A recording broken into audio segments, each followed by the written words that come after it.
অর্থগুলো বোঝার চেষ্টা করুন। আচ্ছা বাবা, আমি টেনে টেনে বলছি না বলে অসুবিধা হচ্ছে? হ্যাঁ হ্যাঁ, একটু মালটা গরম হয়ে যাক, টেনে টেনে দিচ্ছি বাবা, চিন্তা নেই। 2-5 মিনিট যাক, টেনে দিচ্ছি বাবা। তবে টুকটুক করে প্রথমে বলি তো, তারপর আস্তে আস্তে টেনে টেনে বলবো, চিন্তা নেই। আসছি আল্লাহর পরিচয়। কি কি? চারটি। আল্লাহ নিজেই বলছেন, কি বললাম বাবা? কুল। কয় হস্যউলা কুল, কয় বয় হস্যউলা কুল। দুটো কুলের মধ্যে পার্থক্য আছে। কওয়ালা ইয়াকুলু থেকে কুল মানে বলো, আকালা ইয়াকুলু থেকে কুল মানে গেল বা খাও। এই জন্য কোরআনকে একটু সহি করে পড়ার চেষ্টা করতে হবে আমাদের। কুল, কুল মানে বলো।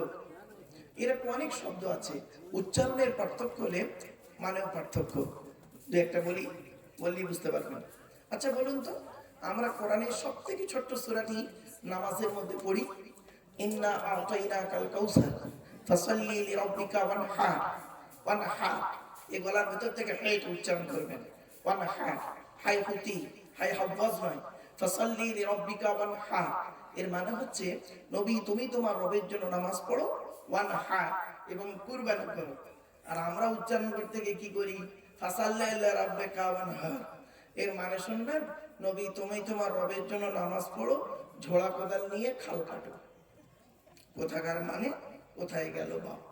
উচ্চারণের পার্থক্য হলে মানেও পার্থক্য। আরেকটা দেখেন, আমরা নামাজ পড়তে গিয়ে সূরা ফাতিহা পড়ি, ঠিক না বেটি? আলহামদুলিল্লাহ রাব্বিল আলামিন। আলহামদু, এই গলার ভিতর থেকে এটা উচ্চারণ করবেন। আলহামদু মানে হচ্ছে সমস্ত প্রশংসা আল্লাহ তোমার। আর আমরা উচ্চারণ করতে গিয়ে কি বলি? আলহামদু। আলহামদের মানে শুনবেন, সমস্ত ছেঁড়া জামা কাপড় আল্লাহ তোমার। আরো দেখেন কেমন ভুল বেরোচ্ছে টুক টুক টুক টুক করে। আবার দেখেন, এই রমজান মাসে ভোরের বেলা যে খাবারটা আপনারা খান তাকে কি বলেন? জোরে বলো। শব্দটা সেহরি নয়, শব্দটা সাহারি। কি বললাম? শব্দটা কি বললাম?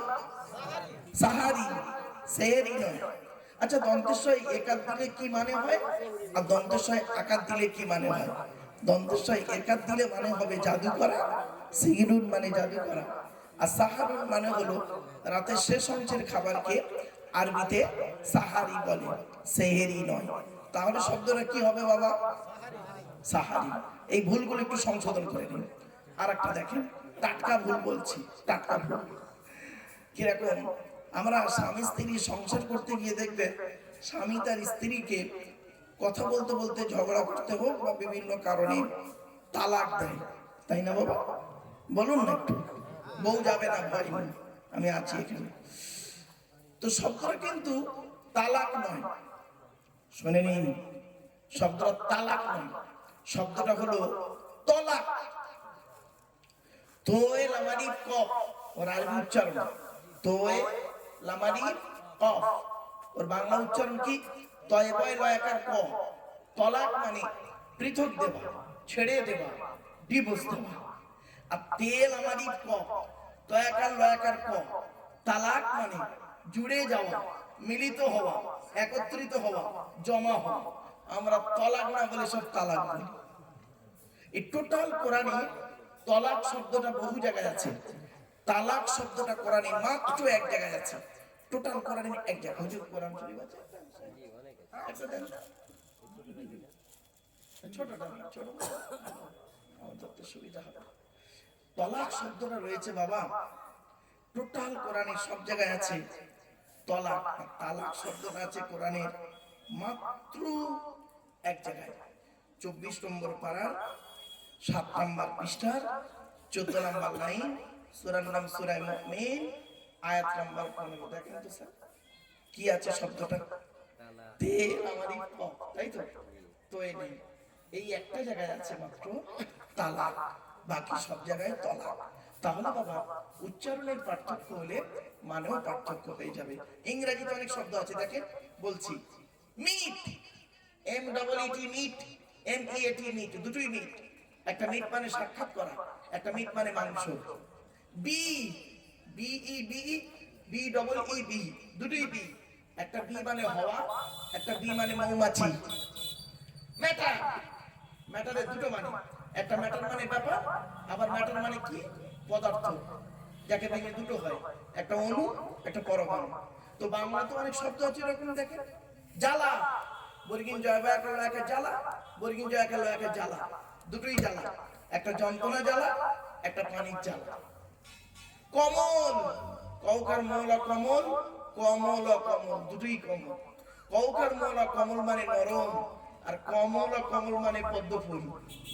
দেখেছেন উচ্চারণের পার্থক্য, মানের পার্থক্য। তাই আল্লাহর পরিচয় দিতে গিয়ে প্রথমেই বললাম কুল, কি বললাম, ঘুরে আবার চলে এলাম কুল, নবী তুমি বলো হু আল্লাহু আহাদ, সে আল্লাহ হলেন একক, আল্লাহ ওয়াহিদ নন, আল্লাহ আহাদ। আচ্ছা, ওয়াহিদ আর আহাদের পার্থক্যটা কি? ওয়াহিদুন মানে এক, যার দুই আছে বা থাকতে পারে, আহাদুন মানে এক, যার দুই হয় না। তাই আল্লাহর পরিচয় যখন জানতে চাওয়া হয়েছিল মুহাম্মদ সাল্লাল্লাহু আলাইহি সাল্লামের কাছে, আল্লাহ রাব্বুল আলামিন কোরআনের এই সূরাটি অবতীর্ণ করে আল্লাহর পরিচয় দিয়ে দিয়েছিলেন কি? কুল, নবী তুমি বলো হু আল্লাহু আহাদ, সে আল্লাহ হলেন একক। দুই নাম্বার আল্লাহুস সামাদ, আল্লাহ হলেন অমুখাপেক্ষী। আল্লাহ কারো মুখাপেক্ষী নন, সারা পৃথিবী তার মুখাপেক্ষী, ঠিক না ঠিক? তিন নাম্বার লাম ইয়ালিদ ওয়া লাম ইউলাদ, আল্লাহ কাউকে জন্ম দেয়নি, আল্লাহ কেউ জন্ম দেয়নি। চার number, it is very very important, ওয়া লাম ইয়াকুল লাহু কুফুয়ান আহাদ, আল্লাহর সমকক্ষ কেউই নেই। কি বললাম বাবা? আল্লাহর সমকক্ষ কেউ নাই নয়। এই গন্ডগোল করে ফেললেন। এই জন্য আমার ওয়াজ শুনতে গেলে একটু ব্রেন লাগবে, একটু শিক্ষা লাগবে, আর একটু ধৈর্য লাগবে, তিনটে জিনিস লাগবে। আল্লাহ তার সমকক্ষ কেউই নেই, কেউ নয়। কি বললাম বলুন একবার? কেউই নেই। কেন? একটু খুলে বলি। একটা ছেলে একটা মেয়েকে বলল আমি তোমাকে ভালোবাসি, আর একটা ছেলে আর একটা মেয়েকে বলল আমি তোমাকেই ভালোবাসি। দুটো বাক্য এক? বাহ, কত সহজে বুঝে ফেললেন। ভালোবাসার কথা বলেছি তো বুড়োরাও থেকে যায় আর কি। যাই হোক, বাবা চিন্তা নেই, চলো। যে বলল আমি তোমাকে ভালোবাসি, এই ও তাড়াতাড়ি দিয়ে আসতে যাচ্ছে, চলো। যে বলল আমি তোমাকে ভালোবাসি মানে অন্যকে বাঁচতেও পারি নাও পারি, সম্ভাবনা থাকতেও পারি নাও পারি। আর যে বললো আমি তোমাকেই ভালোবাসি, তার মানে লাইনে কেউ নেই, শোনা শুধুই তুমি। চলো আরবিতে ব্যাখ্যাটা করি। আবাদা ইয়াবুদু মানে ইবাদত করা, নাবুদু মানে আমরা ইবাদত করি, কা মানে তোমার, নাবুদুকা মানে হলো আমরা তোমার ইবাদত করি। কিন্তু আমার আল্লাহ কি করলেন? ওই কাফ মফউল অবজেক্টকে কর্মকে আগে করে দিলেন, দিয়ে কি বললেন? ইয়্যাকা না'বুদু ওয়া ইয়্যাকা নাস্তাঈন। আছে না বাবা? ইয়্যাকা না'বুদু মানে কি? আমরা তোমারই ইবাদত করি, তোমার ইবাদত নয়, তোমারই ইবাদত করি। কেউ যদি ওর মানে করে আমরা তোমার ইবাদত করি, মানে দাঁড়াবে অন্যের ইবাদত করতেও পারি নাও পারি, সম্ভাবনা থাকতেও পারে নাও পারে। অরিজিনাল অর্থ হলো আমরা তোমারই ইবাদত করি এবং তোমারই কাছে সাহায্য প্রার্থনা করি, অন্য কারোর কাছে নয়। এই হস্যইটা যদি না দিয়েছে, বক্তাও যাবে সমস্যায় পড়ে, শ্রোতাও যাবে সমস্যায় পড়ে। আমার বাপেরা, এই জন্য আমার কথাগুলো একটু গুরুত্ব দিয়ে শোনার চেষ্টা করুন, বোঝার চেষ্টা করুন। আল্লাহর পরিচয় আমরা চারটে পেয়ে গেলাম।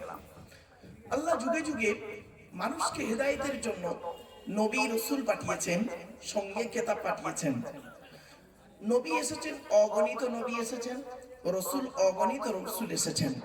তো একটা সংখ্যা ধরা হয় 1,24,000 নবী, আর রাসূল এসেছেন 313 অথবা 315 জন। কিতাব এসেছে মোট 104টি। কটি?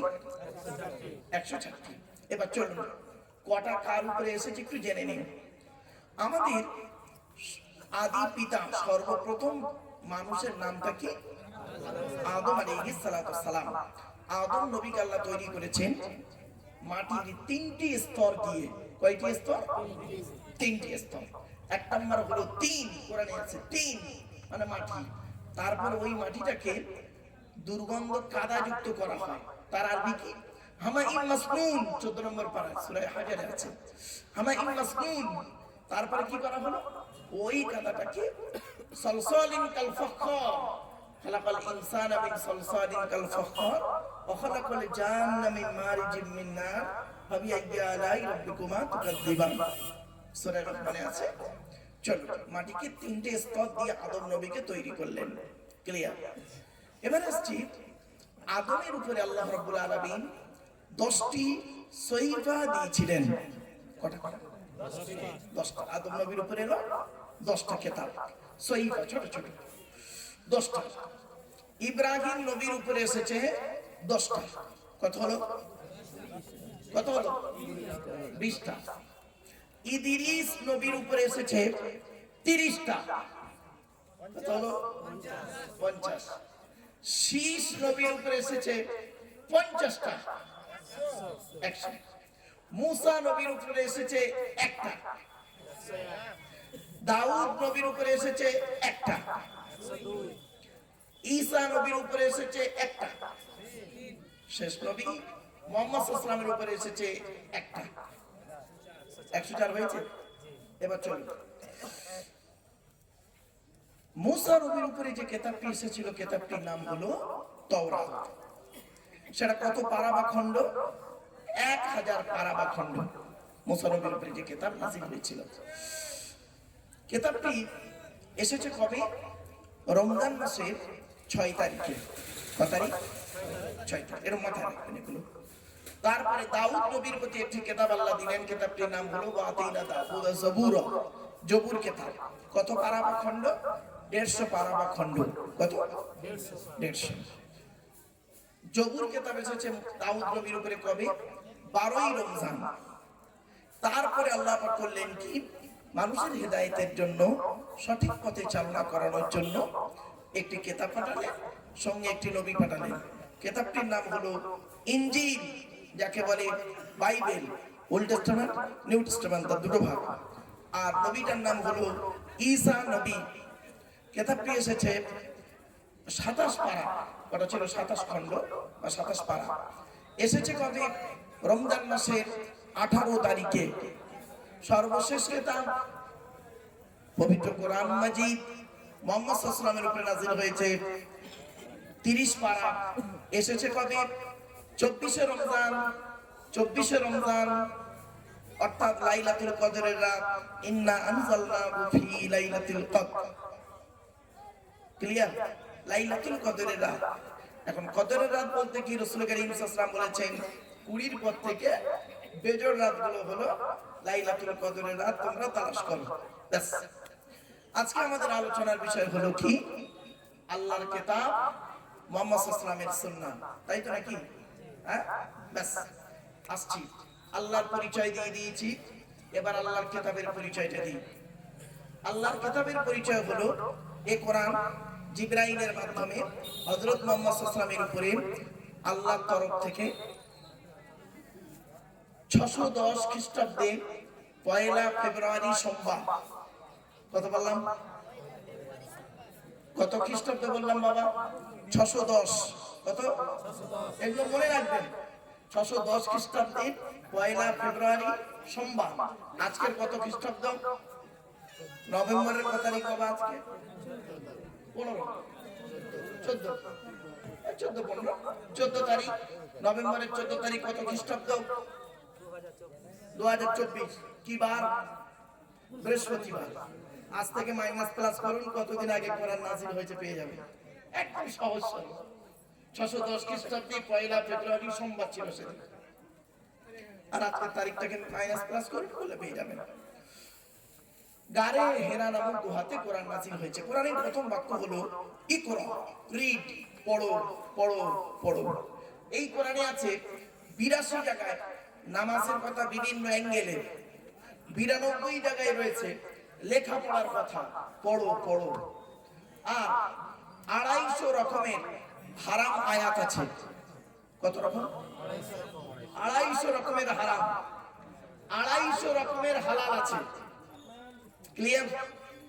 ইয়া আইয়ুহাল্লাযীনা আমানু আছে, ইয়া আইয়ুহাল্লাযীনা আমানু আছে কোরআনে 88 জায়গায়, আর 104 জায়গায় লেখা আছে সবরের কথা, ধৈর্যের কথা।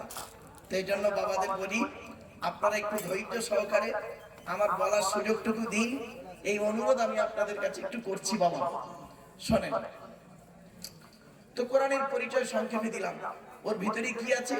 30টা পারা, 540টা রুকু, 114টা সূরা, 14 থেকে 15 খানা সাজদা, 7টা মানজিল, 8 থেকে 12 খানা সাক্তা, 6666টা আয়াত, কেউ বলেছেন 6236টা আয়াত, 3,23,215টা অক্ষর।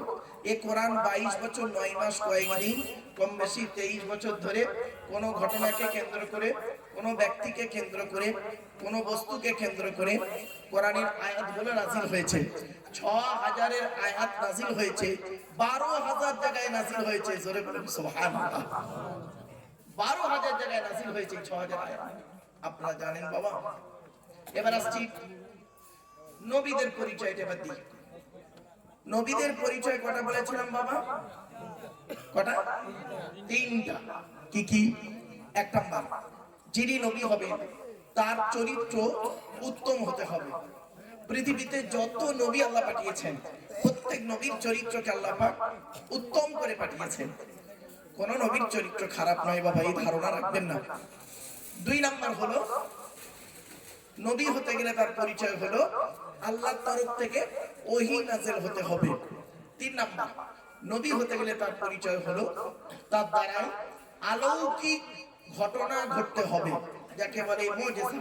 পৃথিবীতে যত নবী এসেছেন, প্রত্যেক নবীর মাধ্যমে আল্লাহ পাক 1 থেকে 50টার ভিতরে মুজিজা দিয়েছেন। আমার নবী বিশ্ব নবী মুহাম্মদ সাল্লাল্লাহু আলাইহি ওয়াসাল্লামের মাধ্যমে আল্লাহ পাক পৃথিবীতে 1000-এরও বেশি মুজিজা দিয়েছেন।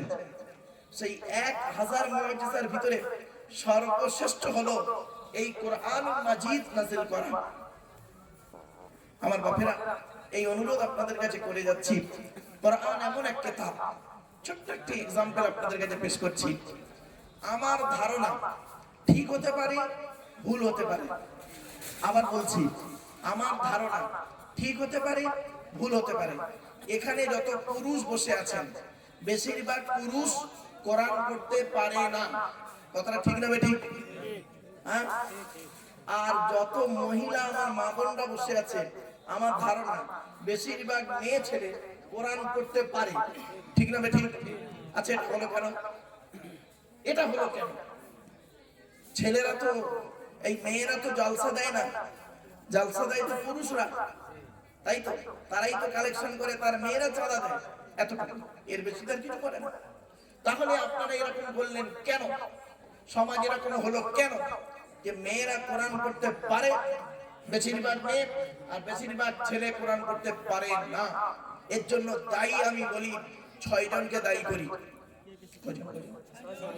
6 জন দায়ী। ছেলেরা যে কোরআন পড়তে পারেন না, এর জন্য আপনারা 6 জন দায়ী। 6 শ্রেণীর লোক। কে কে?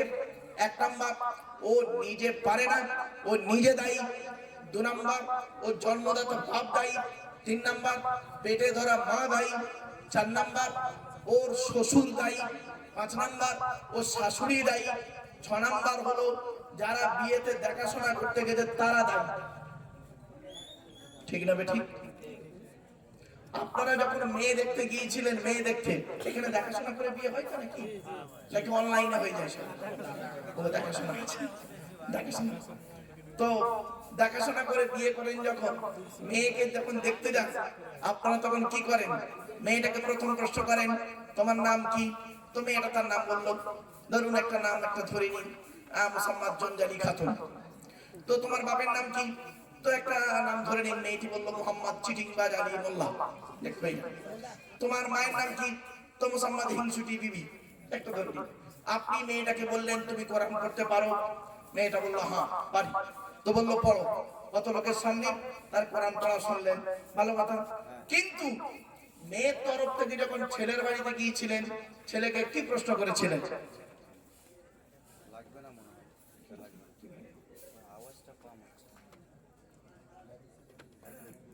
কিরম আওয়াজ করে? মহিলাদের প্যান্ডেলে আওয়াজ হয় না। আচ্ছা, ওখানে কি কোনো বক্স দেওয়া আছে ভাই? বক্স না না না, মহিলাদের কাছে বক্স, এখানে যেমন বক্স আছে আছে তো, তাহলে বক্সটা মনে হয় খারাপ হয়ে গেছে। চলেন আমার বাপেরা, আমার এই কথাগুলো একটু মূল্যায়ন করুন। আমি আপনাদের করজোড়ে বলছি, আমি চলে যাওয়ার পরে বাড়িতে গিয়ে ভাববেন যে লোকটি এলো, যে যে কথাগুলো বললো, কি কি কথা বললো। চলুন, আপনারা যখন মেয়েকে দেখতে গেলেন এতগুলো প্রশ্ন করলেন, আর মেয়ের তরফ থেকে যখন ছেলেকে দেখতে গেলেন কি প্রশ্ন করলেন? ছেলেকে বললেন তোমার নাম কি, তোমার বাপের নাম কি, তুমি ক ভাই বোন, তুমি কি ইনকাম করো? একবারও বলেছেন এই ছেলে কোরআন পড়তে পারো, নামাজ পড়তে পারো, ওজুর ফরজ জানো, গোসলের ফরজ জানো? একবারও প্রশ্ন করেনি, খালি খেয়েই চলে এসেছো। এজন্য দায়ী কিন্তু তারাও হবে। আজকে যদি এই প্রশ্নটা ছেলের তরফে করা হতো, তাহলে আশা করা যায় ছেলের বাপের একটু ব্রেনে লাগতো, ঠিক না বেঠিক? কি দাঁড়িয়েছে লাস্টে? এখন 20 বছর পরে ভুলটা সংশোধন হচ্ছে। মেয়ের বাপ যারা এখানে বসে আছেন, তাদের মাথায় একটা ভয় চেপে গেছে, আমার মেয়েকে কোরআন পড়াতেই হবে, নইলে বিয়ে হবে না। আর ছেলের বাপেদের মাথায় চেপে গেছে, আমার ছেলে কোরআন পড়ুক আর না পড়ুক, টাকা ইনকাম করলেই হবে, কোটি কোটি টাকা থাকলেই হয়ে যাবে। এত সোজা নয়। শুনে নিন, আমি আব্দুল্লাহ গিল মারুফ আপনাদেরকে কোরআন পড়ে বাংলা মানে করে শোনাচ্ছি। এটা বেশি আনন্দ না আপনি নিজে কোরআন পড়তে পারলে আনন্দ? বলুন। রাস্তার ধারে হরিশ্চন্দ্রপুর বাস স্ট্যান্ডে ধরুন একটা বিরিয়ানির দোকান রয়েছে, হাজি বিরিয়ানি, লাল কাপড় জোড়ার একটা হাঁড়ি বসানো আছে, তো লেখা আছে হাজি বিরিয়ানি, বিরিয়ানির সেন্ট পাচ্ছেন। এটা বেশি আনন্দ না হোটেলের ভিতরে ঢুকে এক প্লেট বিরিয়ানি খাওয়াটা আনন্দ? তাহলে এটা এত সহজ সরল ভাষা যদি এই কথাটা বুঝতে পারেন, এটা কেন বুঝতে পারলেন না যে কোরআন আপনাকে পড়তেই হবে? মুহাম্মদ সাল্লাল্লাহু আলাইহি ওয়াসাল্লাম বলে গিয়েছেন। এজন্য আপনাদের অনুরোধ করে যাচ্ছি, একটা ছোট্ট টেস্ট পরীক্ষা নেব। কি টেস্ট পরীক্ষা? আচ্ছা বলুন তো দেখি দয়া করে, আগামী বছর এই জলসা হুজুর আপনাদের পরিবর্তন হয়? প্রতি বছর হয়? আচ্ছা এই জলসা আগামী বছর হবে ইনশাআল্লাহ, আগামী বছর এই জলসা হবে, কে কে সমর্থন একটু হাত তুলুন তো দেখি, দয়া করে, লজ্জা করবেন না কেউ, একটু হাত তুলুন না। লজ্জা করছেন কেন? নাকি হবে না আপনারা চাইছেন? একটু হাতটা তুলুন না, লজ্জা লাগছে নাকি আপনাদের হাত তুলতে? হ্যাঁ, হাত নামান। আচ্ছা, এখানে তো আপনারা যা বুঝলাম যে এই জলসা আগামী বছর হবে, এটা আপনারা চাচ্ছেন মনে প্রাণে। কেউ হাত তুলেছেন, কেউ মনে মনে বলছেন হাত তুলে লাভ নেই, তো সমর্থন করেছেন। এবারে বলুন দেখি বাপের বেটা কেমন, এখানেই প্রমাণ হয়ে যাবে। জলসার আগের দিন পর্যন্ত মসজিদের ইমাম গ্রামের শাইখদের কাছে যারা কোরআন পড়তে পারে না তারা কোরআন পড়ে নেবে। এইরকম একজন লোক হাত তুলে দেখান তো দেখি, যে আমি কোরআন পড়া শিখে নেব 1 বছরের আগে। তোমরা আবার এই ঈমান নিয়ে জান্নাতের আশা করো, এই ঈমান নিয়ে জান্নাতের আশা করো, বোঝা হয়ে গেছে। এইটুকু ক্ষমতা নেই, এরা জালসা দেবে টাকা খরচা করে, কোরআন পড়া শিখবে না। এটাই পার্থক্য। হাতে ধরে বলে যাচ্ছি, কোরআন এমন এক কিতাব, একটু পড়া শিখে নিন। বাংলায় অর্থ বের হয়ে গেছে, আপনি শিখুন না, পড়ুন না, জানুন না। এই অনুরোধ আপনাদের কাছে করে গেলাম। কথাটা হয়তো আপনাদের শুনতে খারাপ লাগছে, কিন্তু অতি বাস্তব কথা। চলো এবার আসছি আমাদের নবী যিনি মুহাম্মদ সাল্লাল্লাহু আলাইহি সাল্লাম, তার পরিচয়টা দিয়ে দিই। তার পরিচয় কি? আচ্ছা, মুহাম্মদ সাল্লাল্লাহু আলাইহি সাল্লাম কোন বংশে জন্মগ্রহণ করেছেন? হ্যাঁ, কুরাইশ বংশ। কুরাইশটা কে? কার নাম কুরাইশ? শুনে নিন। মুহাম্মাদের বাপের নাম আব্দুল্লাহ, আব্দুল্লাহর বাপের নাম আব্দুল মুত্তালিব, আব্দুল মুত্তালিবের বাপের নাম আব্দে মান্নাফ, আব্দে মান্নাফের বাপের নাম হাশেম, হাশেমের বাপের নাম কুসাই, কুসাইয়ের বাপের নাম কিলাব, কিলাবের বাপের নাম মুররা, মুররার বাপের নাম লুবাই, লুবাইয়ের বাপের নাম কাব, কাবের বাপের নাম গালিব, গালিবের বাপের নাম ফিগির, ফিগির থেকে কুরাইশ বংশ এসেছে। নবীর বাপের নাম আব্দুল্লাহ, মায়ের নাম আমিনা, দাদার নাম আব্দুল মুত্তালিব, দাদির নামটা হলো নেতিলা বিনতে খব্বাব ব্র্যাকেটে ফাতেমা, কেউ বলেছেন সামিরা। নবীর নানার নাম আব্দুল ওয়াহাব জুহরি, নবীর নানির নাম বারিরা বা বাররা, নবীর দুধবার নাম হালিমা, নবীর দুধ বাপের নাম হারেস, নবীর দুধ ভাইয়ের নাম আব্দুল্লাহ, নবীর বাপের নাম আব্দুল্লাহ, নবীর দুধ ভাইয়ের নাম আব্দুল্লাহ, দুটো জন এক করে ফেলবেন না। নবীর জন্ম 570 খ্রিস্টাব্দে। ইংরেজি কি মাস ছিল? 29 আগস্ট। আরবি মাস ছিল রবিউল আউয়াল মাস। 12 তারিখ মতান্তরে 9 তারিখ সোমবার শবে সাদেকের সময় আরবের মক্কা নগরে কুরাইশ বংশে নবীর জন্ম। নবীর বাপেরা হলো 10 ভাই, নবীর মায়েরা হলো 19 বোন। নবীর 9টা চাচা, 18টা খালা, 6টা ফুফু, 7টা ছেলে মেয়ে। চলো 9টা চাচা কে কে? বড় চাচার নাম হারেস, জুবায়ের, মুকাইয়িম, ফাইদা, জাইদা, আবুল আহাব, হামজা, আব্বাস, আবু তালেব। নবীর বাপ হলো আব্দুল্লাহ। 7টা ছেলে মেয়ে, 3টে পুত্র সন্তান, 4টে কন্যা সন্তান। 3টে পুত্র সন্তানের নাম কি? বড় ছেলেটার নাম হলো কাসেম, এই জন্য নবীর একটা নাম হলো আবুল কাসেম। তাহের বা তৈয়েব, ছোট ছেলেটার নাম হলো ইব্রাহিম, যেটা মারিয়া কিপ্তিয়ার গর্ভে এসেছিলেন। 4টে কন্যা সন্তানের নাম কি? বড় মেয়েটার নাম হলো জাইনাব, রুকাইয়া, উম্মে কুলসুম, ছোট মেয়েটার নাম হলো ফাতেমা। আপনি যে নবীকে নিয়ে এত কিছু করছেন, সেই নবী সম্পর্কে ধারণা আপনার বেসিক ধারণাটা আপনার থাকা দরকার।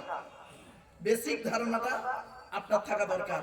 আপনি কোরআন পড়ছেন, কোরআনের বেসিক ধারণাটা আপনার থাকা দরকার, এটা আমি মনে করি। তাই বেসিক কথাগুলো আপনাদেরকে একটু বলে নিলাম। চলুন আসছি এবারে। আমাদের পরিচয় হলো কটা বলেছিলাম? বলুন, জোরে বলুন না। দুটো। ব্যাস, এই আমাদের এই পরিচয় দুটো কি? কোরআন থেকেই দলিল দিচ্ছে। আর আজকে আলোচনা রাখবো ইনশাআল্লাহ এখান থেকেই। এতক্ষণ আপনাদের প্রাথমিক কথাগুলো একটু বলে দিলাম। আমাদের পরিচয় দুটি কি কি? পবিত্র কোরআনে আল্লাহ পাক বলছেন সূরা তাগাবুন 28 নম্বর পারা 16 নম্বর পৃষ্ঠা, প্রথম নম্বর লাইন, সূরার নাম সূরা তাগাবুন, আয়াত নম্বর 9। আল্লাহ বলছেন ওয়ামাই ইউমিন বিল্লাহি ওয়া ইয়ামাল সালিহা।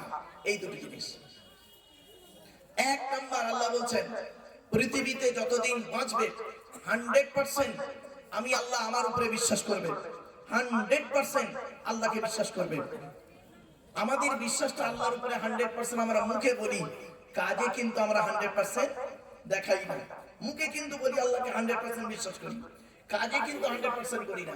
কাজ করার সময় তখন শিরক করে বসে থাকি।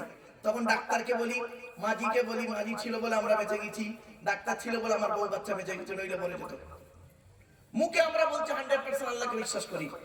এজন্য বাপেরা অনুরোধ করে বলে যাচ্ছি, মুখ তো বলবেন, মুখের সঙ্গে কাজটাও এক যেন হয়। মনে রাখবেন, মুমিন ব্যক্তির জবান আর কাজ দুটো এক হয়ে যাবে, তবেই হবে একজন খাঁটি মুমিন। তাই আপনাদেরকে অনুরোধ করছি, এক নাম্বার হলো 100% আল্লাহকে বিশ্বাস করতে হবে। যা কিছু করবেন মনে রাখবেন, জীবনের সবকিছুতেই আপনার সাথে থাকবে সৃষ্টিকর্তা আল্লাহ। আল্লাহ। আপনি কোনো কাজ করতে যাবেন, জালসা দেবেন, যাই করুন, ভরসা করবেন একজনের উপরে, তিনি কে? আল্লাহ। কোরআন বলছেন ইজা আযামতা ফাতাওয়াক্কাল আলাল্লাহ ইন্নাল্লাহা ইউহিব্বুল মুতাওয়াক্কিলিন। 4 নম্বর পারাতে 10 নম্বর পৃষ্ঠা 3-4 নম্বর লাইন, সূরা নাম সূরা ইমরান। কোরআন বলছে ইজা আযামতা ফাতাওয়াক্কাল আলাল্লাহ। তুমি যখন কোনো কাজ করতে যাবে, পৃথিবীর কোনো ব্যক্তি বস্তুর উপরে ভরসা করবে না, একমাত্র আল্লাহর উপরে ভরসা করবে। ইন্নাল্লাহা ইউহিব্বুল মুতাওয়াক্কিলিন। যারা আল্লাহর উপরে ভরসা করে কোনো কাজে নামে, আমি আল্লাহ তাদের অত্যন্ত ভালোবাসি। কি আশ্চর্য! ছোট্ট একটা উদাহরণ দেবো আপনাদের, ছোট্ট একটা উদাহরণ দিচ্ছি। ভরসা কাকে বলে দেখুন। একই রাস্তা, দুটো দল গেল। প্রথম দল পার হয়ে গেল, দ্বিতীয় দলটা ডুবে মরে গেল। রাস্তাটা হলো নদীর মাঝখানে। দুটো দলের নাম হলো মুসা নবীর দল, ফেরাউনের দল। মুসা নবীর দল পার হয়ে গেল, ফেরাউনের দল ডুবে মরে গেল। ভরসাটা রাস্তার উপরে করো না, ভরসাটা করো আল্লাহর উপরে। মুসা নবীর ভরসাটা রাস্তার উপরে ছিল না, মুসা নবীর ভরসাটা ছিল আল্লাহর উপরে। ফেরাউনের ভরসাটা আল্লাহর উপরে ছিল না, ফেরাউনের ভরসাটা ছিল রাস্তার উপরে, নিজের দলবলের উপরে। তাই বেটা ডুবে গেল। অনুরোধ করে বলে যাচ্ছি, জীবনের সব ক্ষেত্রে ভরসাটা, ইমানটা, বিশ্বাসটা আল্লাহর উপরে 100% রাখুন। এই ইমানের আলোচনা করতে গেলে কল্পনা করতে পারবেন না। মুমিন যিনি আল্লাহকে বিশ্বাস করেন 100% তাকে বলে মুমিন। মুমিন হতে গেলে কোরআনে আছে সর্বাধিক 30টা গুণ। কটা? 30টা। সর্বাধিক 30টা গুণ আর সর্বনিম্ন 5টা গুণ। মুমিন হতে গেলে সর্বাধিক 30টা গুণ কোরআনে আছে আর সর্বনিম্ন 5টা গুণ। আর হাদিসে আছে ঈমানু বিজু ওয়া সাবউনা শাবা, ঈমানের 70টা শাখা প্রশাখা। কোরআনের আলোচনা করছি আজকে এখন, চলুন। তো এই জন্য আপনাদেরকে বলি 100% বিশ্বাসটা আল্লাহর উপরে রাখুন। 2 নাম্বারটা কি? 2 নাম্বার হলো ওয়ায়ামাল সলিহা। ওয়ায়ামাল সলিহা, ভালো ভালো কাজগুলো করুন, আমালে সলিহ করুন। অর্থাৎ মানুষের উপকার করতে না পারলে ক্ষতি করতে কোনোদিন যাবেন না। মা বোনেদের বলে যাচ্ছি, মানুষের উপকার করতে না পারলে ক্ষতি কোনোদিন করতে যাবেন না, ভালো ভালো কাজগুলো করে যান। আচ্ছা, আল্লাহর প্রতি 100% বিশ্বাস রাখলে আর পৃথিবীতে ভালো ভালো কাজগুলো করলে বিনিময়ে আল্লাহ কি দেবে? আল্লাহ বলছেন আমি তোদের দুটো জীবন দেব, দুটো জীবন, after life and after life, ইহকাল এবং পরকাল। ইহকালে কি দেবে? কোরআন জানিয়ে দিচ্ছে মান আমিলা সালিহাম মিন যাকারিন আও উনসা ওয়া হুয়া মুমিন ফালানুহইয়ান্নাহু হায়াতান তাইয়্যিবা। 14 নম্বর পারা 17 নম্বর পৃষ্ঠা একেবারে 8 নম্বর লাইন, সূরার নাম সূরা নাহলের মধ্যে আল্লাহ বলছেন ওমাই মুমিন বিল্লাহি। কোরআন বলছে মান আমিলা সালিহাম মিন যাকারিন আও উনসা ওয়া হুয়া মুমিন, যে ব্যক্তি আল্লাহকে 100% বিশ্বাস করে আর ভালো ভালো কাজগুলো করে, সে বেটা ছেলে হোক আর মেয়ে ছেলে হোক, ওয়া হুয়া মুমিন, সে হলো মুমিন, ফালানুহইয়ান্নাহু হায়াতান তাইয়্যিবা, আমি আল্লাহ পৃথিবীতে শান্তি সম্মানের সহিত জীবন যাপন করাবো। সুবহানাল্লাহ। ভাবতে পেরেছেন? এটা পৃথিবীতে। আর পরকালে কি দেবে? কোরআন বলছে ইন্নাল্লাযীনা আমানু ওয়া আমিলুস সালিহাত, ইন্নাল্লাযীনা আমানু ওয়া আমিলুস সালিহাত, নিশ্চয়ই যারা 100% আল্লাহকে বিশ্বাস করবে, ওয়া আমিলুস সালিহাত, ভালো ভালো কাজগুলো করবে, কানাত লাহুম জান্নাতুল ফিরদাউস নুজুলা, তাদের ঠিকানা হবে জান্নাতুল ফিরদাউস। 16 নম্বর পারা 3 নম্বর পৃষ্ঠা 12 নম্বর লাইন, সূরার নাম সূরা কাফের মধ্যে আল্লাহ পাক বলে দিলেন। আচ্ছা বাবা, আমি আপনাদের কাছে একটা অনুরোধ করে যাচ্ছি। আমি আল্লাহ পাক যদি আমাকে এই এলাকায় কোনোদিন আনায়, আমি আপনাদের কাছে একটা রিকোয়েস্ট করব, আমাকে কোনোদিন এই রাত 11টার পরে, আপনারা 11টার পরে ওয়াজ শোনার মানসিকতা থাকে না। খাওয়া দাওয়া করে মানুষের ওয়াজ শোনার মানসিকতা থাকে না বাবা। আপনাদের আমি অনুরোধ করছি, একটা যুক্তি দিয়ে যাচ্ছি, পরামর্শ, অর্ডার নয়, পরামর্শ দিয়ে যাচ্ছি। আপনারা যদি জালসা করেন তাহলে রাত 10টা থেকে 11টার মধ্যে জালসাটা কমপ্লিট করবেন, তাতে করে সব ভালো হবে, সব ভালো হবে দেখবেন। কেন জানেন? আমি পশ্চিম বাংলার, ভারতবর্ষ, নেপাল, বাংলাদেশ যত দেশে গিয়েছি, পশ্চিম বাংলার মধ্যে সব থেকে বেস্ট কোয়ালিটির জলসা হয় কোথায় জানেন? বলে দিচ্ছি আপনাদের, পূর্ব বর্ধমান। পূর্ব বর্ধমান এই জেলাটা, পূর্ব বর্ধমানে। কেন? ওদের জলসা হয় কটা থেকে জানেন? ওদের জলসা শুরু হয় 8টায়। 8টায় প্রধান বক্তা বসবে, 11টা পর্যন্ত 3 ঘন্টা আলোচনা করবে, ব্যাস জলসা কমপ্লিট। তারপরে ওখানে বসিয়ে খাওয়া দাওয়া করে বাড়ি পাঠিয়ে দেবে। তাহলে শরীর ভালো, পেট ভালো, মন ভালো। আর এই 11:30টার সময় আমি উঠেছি, আলোচনা করতে করতে এই কথাগুলি আপনাদের মাথায় ঢোকাতে হয়তো 1 ঘন্টা সময় যাবে। তখন আপনাদের অলরেডি ঘুম এসে যাবে, অধৈর্য এসে যাবে। তাই আপনাদেরকে অনুরোধ করছি, আমার বক্তব্য শুনতে গেলে একটু ব্রেন লাগবে, সময় লাগবে, ধৈর্য লাগবে। তাই অনুরোধটুকু আপনারা একটু রাখার চেষ্টা করুন। চলো, তাহলে আমরা দুটো জিনিস পেলাম। 1 নাম্বার হলো 100% ঈমান, 2 নাম্বার হলো ভালো ভালো কাজ। এবারে ভালো ভালো কাজ আমরা কি কি করি একটু দেখি, চলুন। আল্লাহ পাক কোরআনে বলছেন, কোরআন মানুষকে পাঠানো হয়েছে ভালো কাজের আদেশ, অসৎ কাজে নিষেধ। ইয়ামুরুনা বিল মারুফি ওয়া ইয়ানহাউনা আনিল মুনকার।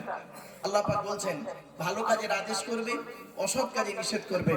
ভালো কাজের আদেশগুলো কি কি, অসৎ কাজে নিষেধগুলো কি কি? আচ্ছা, অসৎ কাজে নিষেধটা আগেই আপনাদেরকে একটু টু দি পয়েন্টের উপরে কথা বলি। আমরা এমন মুসলমান না, আমরা নামধারী মুসলমান, এমন একজন মুসলমান, আমরা মদখোরকে মসজিদ থেকে বের করে দিই, মদখোরকে মসজিদ থেকে বের করে দিই, আর সুদখোরকে মসজিদের সভাপতি বানিয়ে দিই। ঠিক না বেঠিক? মদখোরকে মসজিদ থেকে বের করে দিই আর সুদখোরকে মসজিদের সভাপতি বানিয়ে দিই। আপনারা কি জানেন মসজিদ কমিটি হতে গেলে কটা গুণ লাগবে? এই কোরআনে আল্লাহ বলছেন মসজিদ কমিটি হতে গেলে কমসে কম 5টা গুণ লাগবে। তার যাকে তাকে মসজিদ কমিটি করবেন না। আমি আপনাদেরকে করজোড়ে বলে যাচ্ছি, আল্লাহ বলছেন ইন্নামা ইয়া'মুরু মাসাজিদাল্লাহ মান আমানা বিল্লাহ ওয়াল ইয়াউমিল আখির ওয়া আকামাস সালাত ওয়া আতাজ যাকাত ওয়া লাম ইয়াখশা ইল্লাল্লাহ ফাআসা উলাইকা ইয়াকুনু মিনাল মুহতাদিন।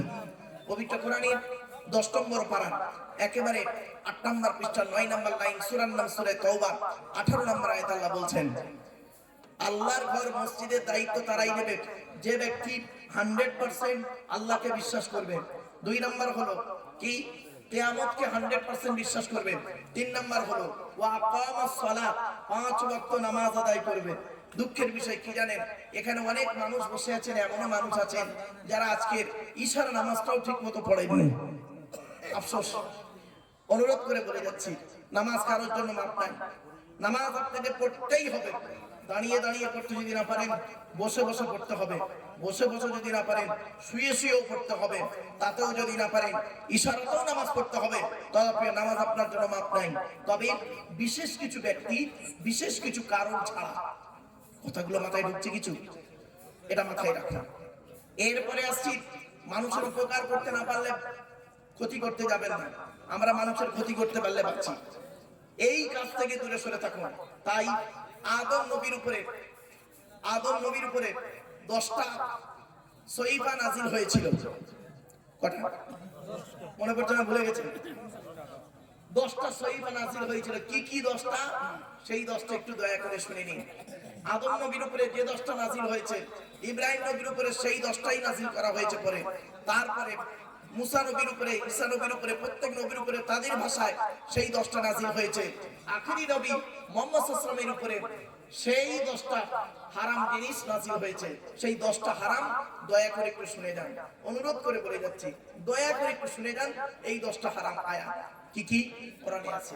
কুল তাআলাউ আতলু মা হারামা রাব্বুকুম আলাইকুম আল্লা তুশরিকু বিহি শাইয়্যান ওয়া বিল ওয়ালিদাইনি ইহসানা ওয়া লা তাকতুলু আওলাদাকুম মিন ইমলাক নাহনু নারযুকুকুম ওয়া ইয়্যাহুম ولا تقربوا الفواحش ما ظهر منها وما بطن ولا تقتلوا النفس التي حرم الله إلا بالحق ذلكم وصاكم به لعلكم تعقلون ولا تقربوا مال اليتيم إلا بالتي هي أحسن حتى يبلغ أشده وأوفوا الكيل والميزان بالقسط لا نكلف نفسا إلا وسعها وإذا كنتم فاعدلوا ولو كان ذا قربى وبعهد الله أوفوا ذلكم وصاكم به لعلكم تذكرون وأن هذا صراط مستقيما فاتبعوه ولا تتبعوا السبل فتفرق بكم عن سبيله ذلكم وصاكم به لعلكم تتقون।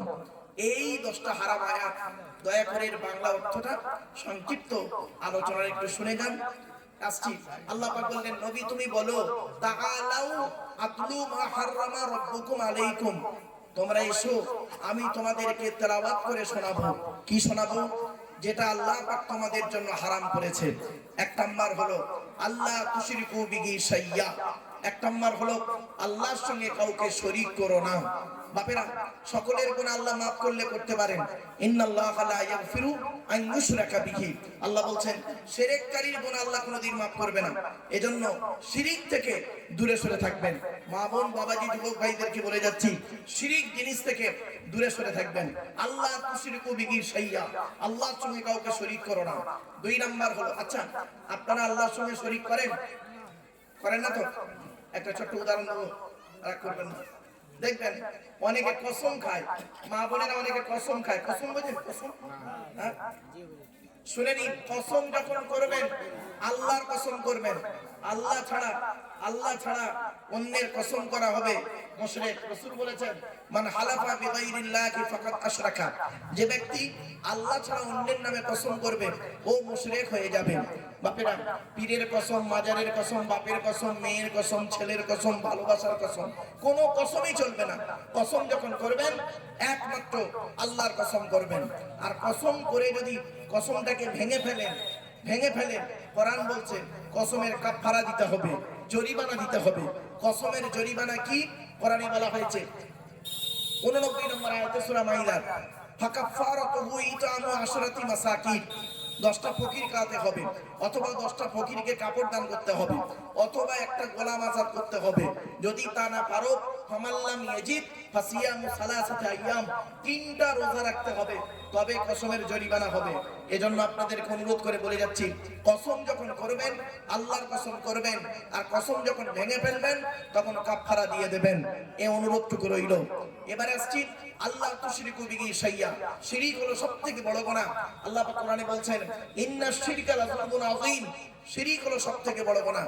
শিরক থেকে দূরে সরে থাকবেন। 2 নাম্বার হারাম জিনিসটা কি?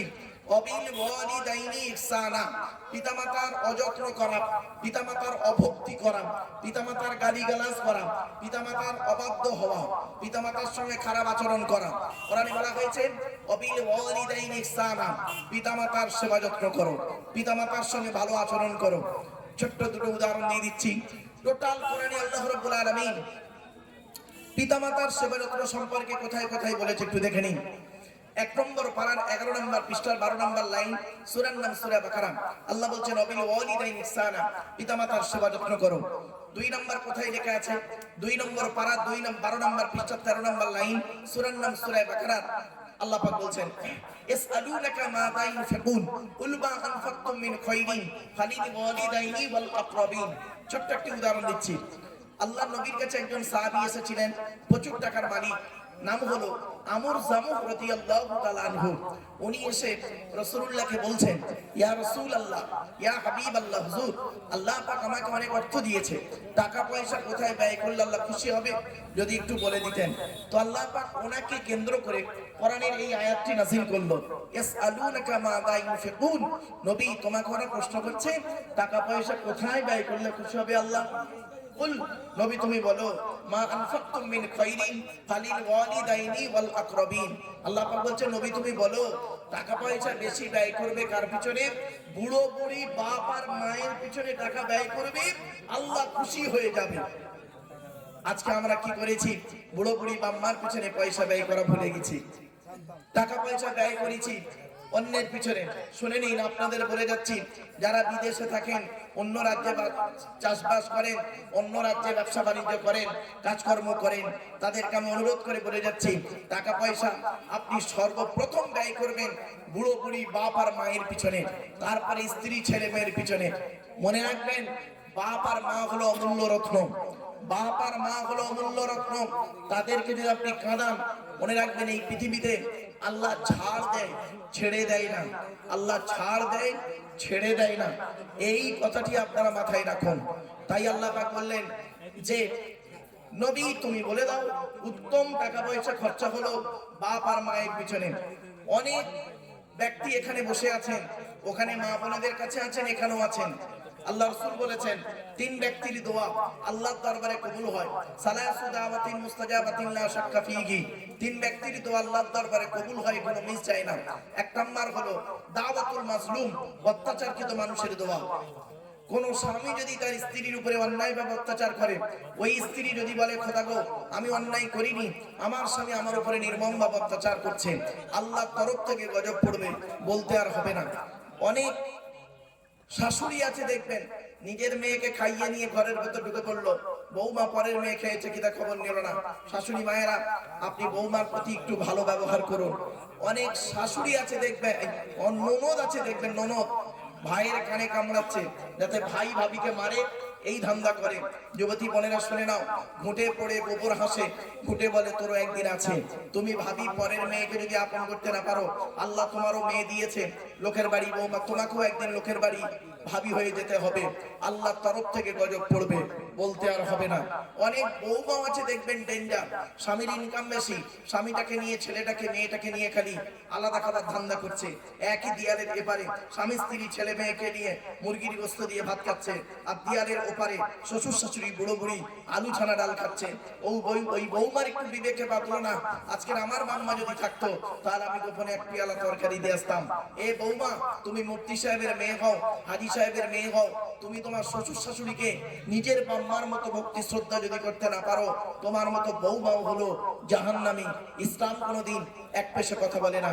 2 নাম্বার হলো ওয়াদাবাতুল মুসাফিরিন, মুসাফিরের দোয়া আল্লাহর দরবারে কবুল হয়। 3 নাম্বার হলো ওয়াদাবাতুল ওয়ালিদি আলা ওয়ালাদিহি, কোন বাপ আর মা যদি নিজের ছেলে মেয়ের জন্য দোয়া চেয়ে যায়, ওই দোয়াটা আল্লাহর দরবারে কবুল হয়ে যায়। সুতরাং আপনি আপনার বাপ আর মায়ের সঙ্গে ভালো আচরণ করুন, আপনি আপনার বাপ আর মায়ের সঙ্গে তাদের পেছনে পয়সা ব্যয় করুন এবং তাদের প্রতি ভক্তি শ্রদ্ধা সম্মান বজায় রাখুন। দেখবেন আল্লাহ আপনার প্রতি দয়া ভালোবাসা রহমত নাযিল করবেন। এটা রাসূলুল্লাহর কথা। রাসূলুল্লাহ বলেছেন রাদিয়াল্লাহু ফি রাদিয়াল ওয়ালিদাইন ওয়া সাকতুল্লাহু ফি সাকতিল ওয়ালিদাইন। আল্লাহ নবী বলেন, হকের উপরে তোমাদের বাম্মা যদি তোমাদের উপরে নারাজ থাকে, আল্লাহ নারাজ হয়ে যাবে। আর হকের উপরে তোমার বাম্মা যদি তোমার উপরে খুশি থাকে, আল্লাহ খুশি হয়ে যাবে। তাই আমি আপনাদের অনুরোধ করে বলে যাচ্ছি, জানি না এখানে কত লোকের বাপ মরে গেছে, কত লোকের মা মরে গেছে, কত বাপ আর মা উভয় হারিয়েছেন। আমি নিজে আমার বাপ আর মাকে হারিয়েছি, আমি তার কষ্টটা বুঝতে পারছি। ও বন্ধু, যেদিন তোমার বাপ মরে যাবে, যেদিন তোমার মা মরে যাবে, সেই দিন থেকে তুমি অনুভব করতে পারবে বাপ আর মা কি জিনিস, বাপ আর মা কি জিনিস, সেদিন তুমি অনুভব করতে পারবে। এখন বুঝতে পারবে না। মনে রেখো, বাপ আর মায়ের জন্য দান খয়রাত করো, বাপ আর মায়ের রুহে মাগফিরাতের জন্য তুমি আল্লাহর কাছে দোয়া চাও। রাসূল করিম সাল্লাল্লাহু আলাইহি সাল্লামের কাছে একজন যুবক ছেলে এসে বলছেন, ইয়া রাসূলুল্লাহ, আমি যুদ্ধের ময়দানে গিয়েছিলাম, এসে দেখছি আমার মা মারা গেছে, আমি এমন অবস্থায় কি করতে পারি? নবীজি বললেন, তুমি তোমার মায়ের জন্য দুটো কাজ করো। 1 নাম্বার, তুমি তোমার মায়ের জন্য ক্ষমা প্রার্থনা করো আল্লাহর কাছে, আল্লাহ যেন তোমার মাকে মাফ করে দেয়, ক্ষমা করে দেয়। 2 নাম্বার, তুমি তোমার মায়ের জন্য তুমি দান খয়রাত করো, কবরে শুয়ে শুয়ে সওয়াব পাবেন। তাই আপনারা আল্লাহ ঘরে মসজিদের উন্নতি কল্পে, নাকি ভাই, মসজিদের উন্নতি কল্পে আল্লাহর ঘরে দান করছেন। ওয়া আন্নাল মাসাজিদা লিল্লাহি ফালা তাদউ মা আল্লাহি আহাদা। আল্লাহ পাক বলছেন, মসজিদ হলো আল্লাহর ঘর, আল্লাহ ছাড়া কারোর ইবাদত করো না। আর রাসূল করিম সাল্লাল্লাহু আলাইহি ওয়াসাল্লাম বলেছেন, মান বানা মসজিদান বানাল্লাহু লাহু বাইতান ফিল জান্নাহ। পৃথিবীতে যদি কোনো ব্যক্তি একটা মসজিদ তৈরি করে গেল, সে যেন জান্নাতে একটা ঘর তৈরি করে গেল। তাই আপনি কেন এই সওয়াব থেকে দূরে সরে যাচ্ছেন? আপনি টাকা পয়সা ধন সম্পদগুলোকে আল্লাহ রাস্তায় ব্যয় করুন, পিতামাতা গরিব ফকির এতিম মিসকিনদের পিছনে ব্যয় করুন। তাই আল্লাহ রাব্বুল আলামিন বললেন কি, ওয়াবিল ওয়ালিদাইনি ইহসানা, পিতামাতার সেবা যত্ন করো। পিতামাতার সেবা যত্ন করতে গিয়ে আমি আপনাদেরকে একটা একটা করে রেফারেন্স দিয়েছিলাম। 1 নম্বর পারাতে আল্লাহ বলেছেন, আর এক করেছেন 2 নম্বর পারাতে, আবার 5 নম্বর পারা 3 নম্বর পৃষ্ঠা 3 নম্বর লাইন সূরার নাম সূরা নিসা 36 নম্বর আয়াত আল্লাহ পাক বলছেন, ওয়াবুদুল্লাহ ওয়া লা তুশরিকু বিহি শাইয়্যা, তোমরা আল্লাহর ইবাদত করো, আল্লাহর সঙ্গে কাউকে শরীক করো না। ওয়াবিল ওয়ালিদাইনি ইহসানা, পিতামাতার সেবা যত্ন করো। 8 নম্বর পারা 7 নম্বর পৃষ্ঠা 11 নম্বর লাইন সূরার নাম সূরা আনামের 151 নম্বর আয়াত আল্লাহ বলছেন, লা তুশরিকু বিহি শাইয়্যা, আল্লাহর সঙ্গে কাউকে শরীক করো না। ওয়াবিল ওয়ালিদাইনি ইহসানা, পিতামাতার সেবা যত্ন করো। আরো বলেছেন আল্লাহ পাক কোরআনে পিতামাতা সম্পর্কে, আল্লাহর নবীদের পরিস্থান হলো বাপ আর মা, এটা যেন মাথায় থাকে। 15 নম্বর পারা 3 নম্বর পৃষ্ঠা 9 নম্বর লাইন সূরার নাম সূরা বনী ইসরাঈল, ওয়া ক্বাদা রাব্বুকা আল্লা তা'বুদু ইল্লা ইয়্যা ওয়া বিল ওয়ালিদাইনি ইহসানা। আল্লাহ পাক বলছেন, নবী তোমার রবের তরফ থেকে ফয়সালা হয়ে গেছে, আল্লাহ ছাড়া কারোর গোলামি দাসত্ব করো না, আর বাপ আর মায়ের সঙ্গে ভালো ব্যবহার করো। ইম্মা ইয়াবলুগান্না ইনদাকাল কিবারা আহাদুহুমা আও কিলাহুমা ফালা তাকুল লাহুমা উফফিন ওয়া লা তানহারহুমা ওয়া কুল লাহুমা কাওলান কারীমা। তোমাদের বাপ আর মা যদি বৃদ্ধ অবস্থায় পৌঁছে যায়, ওই বৃদ্ধা পিতামাতার প্রতি খারাপ আচরণ করো না, তাদেরকে ধাক্কা দিও না, তাদেরকে গালি দিও না, তাদের প্রতি অত্যাচার করো না। ওয়াকুল লাহুমা কাওলান কারীমা, তাদের সঙ্গে সম্মানের সঙ্গে কথা বলো, পিতামাতার সঙ্গে ভালোভাবে কথাবার্তা বলো, ভদ্রতার সঙ্গে কথাবার্তা বলো। এটা মুহাম্মদ সাল্লাল্লাহু আলাইহি ওয়াসাল্লামের হাদিসে এসেছে, আর কোরআন তো জানিয়ে দিয়েছে। এরপরে আল্লাহ পাক বলছেন, আরো দলিল দিচ্ছে আপনাদেরকে। পবিত্র কোরআন আল্লাহ পাক বলছেন, ওয়াসাইনাল ইনসানা বিওয়ালিদাইহি হুসনা। পবিত্র কোরআনের 20 নম্বর পারার 16 নম্বর পৃষ্ঠার 3-4 নম্বর লাইন, সূরার নাম সূরা আনকাবুত। আল্লাহ বলছেন, আমি মানব জাতিকে ওসিয়ত করেছি, হুকুম দিয়েছি, তারা যেন তাদের পিতামাতার সঙ্গে ভালো আচরণ করে। আরো বলা হয়েছে সূরা লোকমান 21 নম্বর পারা 11 নম্বর পৃষ্ঠা 6-7 নম্বর লাইন, সূরার নাম সূরা লোকমান। ওয়াসাইনাল ইনসানা বিওয়ালিদাইহি হামালাতহু উম্মুহু ওয়াহনান আলা ওয়াহনিন। আরো বলা হয়েছে বাম্মার সেবা যত্ন করতে হবে। 26 নম্বর পারা 2 নম্বর পৃষ্ঠা 12 নম্বর লাইন, সূরার নাম সূরা আহকাফ 18 নম্বর আয়াত। আল্লাহ পাক বলছেন, ওয়াসাইনাল ইনসানা বিওয়ালিদাইহি ইহসানা হামালাতহু উম্মুহু কুরহা ওয়া ওয়াদাআতহু কুরহা ওয়া হামলুহু ওয়া ফিসালুহু 30 শাহরা। আল্লাহ পাক বলছেন কি, তোমরা তোমাদের বাপ আর মায়ের সঙ্গে ভালো আচরণ করো। তোমাদের মায়েদের বয়স, তোমাদের মা তোমাদের বড় কষ্ট করে গর্ভে ধারণ করেছে, দুনিয়ার মুখটা বড় কষ্ট করে দেখিয়েছে।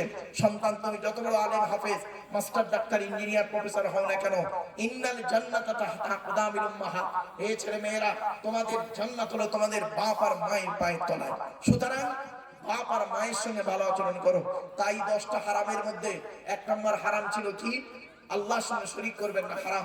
2 নম্বর হলো পিতামাতার অবাধ্য হওয়া হলো হারাম। 3 নম্বর হারামটা কি, লা তাকতুলু আওলাদাকুম মিন ইমলাক।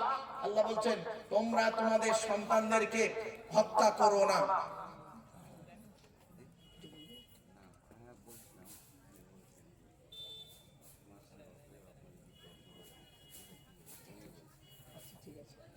বলে দিচ্ছি বাবা, চিন্তা নেই, শুনে নিন। পিতামাতার আলোচনা করতে গিয়ে আমি পিতামাতার নেগেটিভ পজিটিভ দুটো আলোচনা করি। তো আজকে আমি শুধু পজিটিভ আলোচনা করছিলাম, যাক নেগেটিভ আলোচনা করার সুযোগ ছিল না, তবে একটু দরকার আছে। শুনে নিন, বাপ আর মা তাদের নেগেটিভ আলোচনা কি দেখবেন, চমকে যাবেন। আল্লাহর নবীর কাছে একজন ব্যক্তি এসে বললেন, ইয়া রাসূলুল্লাহ, বাম্মা সম্পর্কে আপনি কিছু বলুন। হাক্কুল ওয়ালিদি আলাল ওয়ালাদি সালাসাতু আশিয়া। নবীজি বললেন, প্রত্যেক পিতামাতার দায়িত্ব হলো ছেলে মেয়ের উপরে 3টি।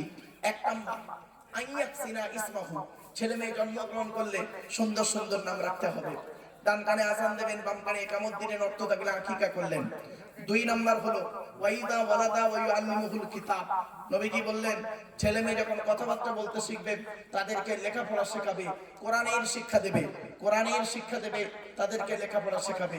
এই জন্য লেখাপড়া সম্পর্কে নবীজি বলেছেন, উতলুবুল ইলমা মিনাল মাহদি ইলাল লাহাদ, দোল্লা থেকে নিয়ে কবর পর্যন্ত লেখাপড়া শেখো।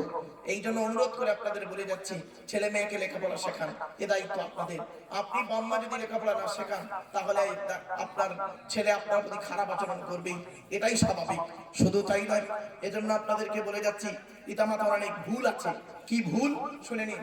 আল্লাহর নবী বলেছেন, তোমরা তোমাদের জন্ম দেওয়া ছেলে মেয়ের সামনে কোনোদিন স্বামী স্ত্রী একে অপরকে গালিগালাজ করো না। আমার বাপ আমার সামনে আমার মাকে যদি গালি দেয়, ওই গালটা আমি আব্দুল্লাহ গিল মারুফ আগে শিখবো, ঠিক না বেঠিক?